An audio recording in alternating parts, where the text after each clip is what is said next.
Ngayong araw naman guys, isamahan nyo kami magluto nitong sugpo at alimango at lalagyan na rin nga pala guys natin yan ng special pako na nakuha lang guys natin dito sa gilid ng sapa. Kahit nandito tayo guys sa ilog marami pa rin pala tayo pwedeng food tripin, kaya samahan nyo na naman guys kami sa adventure natin ngayong araw.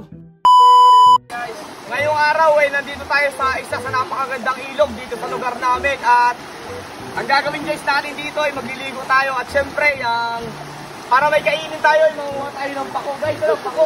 Manguha tayong pako. At dito lang tayo manguha guys, sa gilid-gilid na yan. Ayan.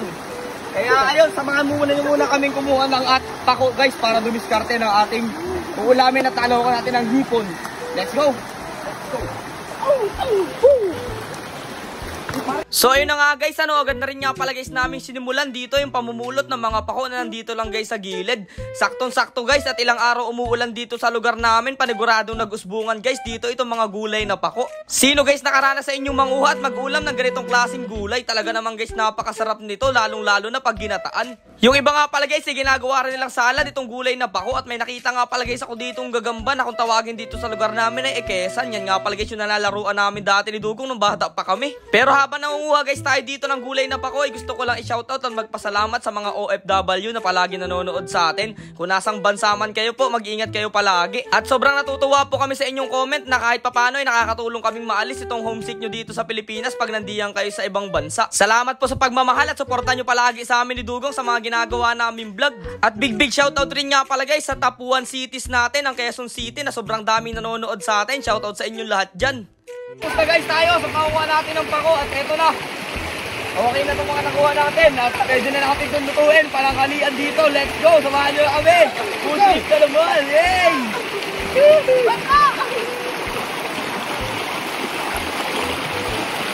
At sa mga ibang viewers natin dyan na palagi nanonood, pakicomment kung taga saan kayo para ma-shoutout natin sa susunod. Kaya nga pala guys tayo nanguha ng gulay na pako ngayong araw dahil nga pala guys may dala tayo ditong ilang perasong sugbot, mga hipon at mga kalantugas na ilalahok guys natin dito sa lulutuin natin.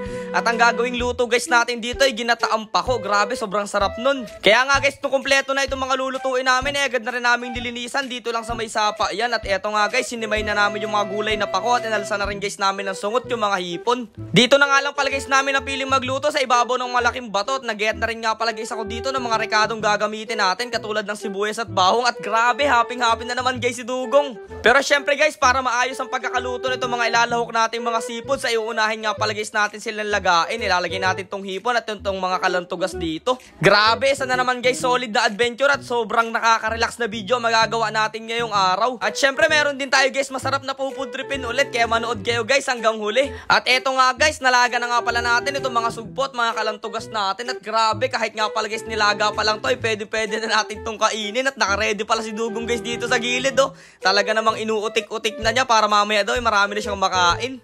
Tawag isangag! Isangag ang kaunting ba?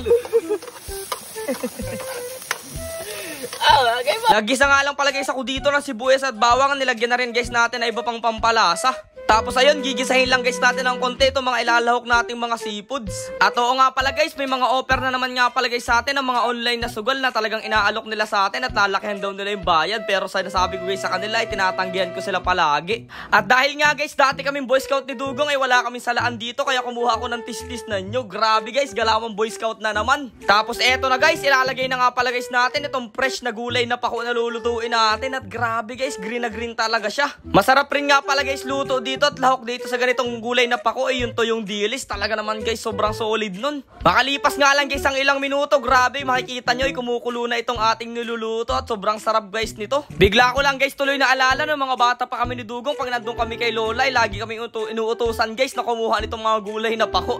Talaga naman guys binabaybay namin yung sapa dun at sobrang daming lamok at pag medyo gagabi na guys nagtatakbuhan na kaming dalawa. Tuwing nagbablog guys kami ni Dugong tapos nauulit namin yung mga ginagawa namin ng mga bata pa kami, napapangiti na lang ako. Kaya nga guys minsan sinasabi ni Dugong ba't daw ako tumatawa. Naaalala ko lang guys kasi nung mga bata pa kami yung mga karanasan namin. Tapos ayun na nga guys, balik muna tayo dito sa vlog natin at nilagay na nga pala guys namin dito sa dahon ng saging itong ating kakainin. At dito nga pala guys kami kakain sa may agusan ng tubig. Habang nakalublob guys yung katawan natin dito ay food trip tayo nitong mga niluto natin na napakasarap. Dahil naluto na natin yung ating food tripin at nandito tayo sa napakagandang ilog.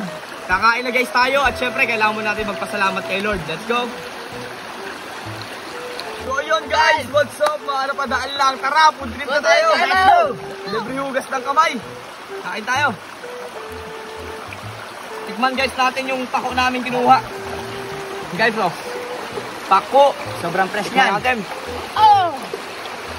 Top. Yan tulo. Napakataba nito oh. Yan oh. Yan yung fresh na. Tumpo. Grabe oh. Laki niyan tol ah. Tumpo guys. Oh!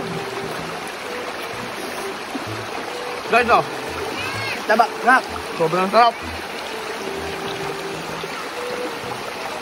Sabay-sabayan mo ng pako, oh. Kain. Sabaw-sabaw oh. Napakasarap talaga guys mananghalian sa ganitong klase ng lugar. Talaga naman guys napakatahimik at peaceful. Ayun o, nag-English, peaceful. Pero talaga nakaka-relax dito guys. Habang nakalubog kayo dito sa may napakalamig na tubig ay pumupud trip kayo. Talaga naman guys talagang masasabi nyo na ang sarap palang mabuhay dito sa mundo. Tapos ganito pa guys ang inyong kakainin. Talagang overload seafoods na may kasamang gulay na pako. Ayan, nabubulol na ako. Sobrang sarap. Sana po patuloy nyo kaming suportahan at tutukan sa aming mga ginagawang mga adventure para naman guys kahit papano ay ma-relax at maalis yung mga stress nyo sa buhay at mapalta ng inis. Joke lang. Kaya hanggang dito na lang muna guys. Pero joke lang yun. Liligo nga pala guys muna tayo dito sa napakalamig na tubig. Talagang ine-enjoy ni Dugong dyan. O nagpapanggap siya guys diyan na ano. Isdang papaitan na medyo payat. Kaya ayun guys. I-enjoyin muna namin itong pagliligo na to. Kita-kits na lang tayo bukas sa next adventure natin.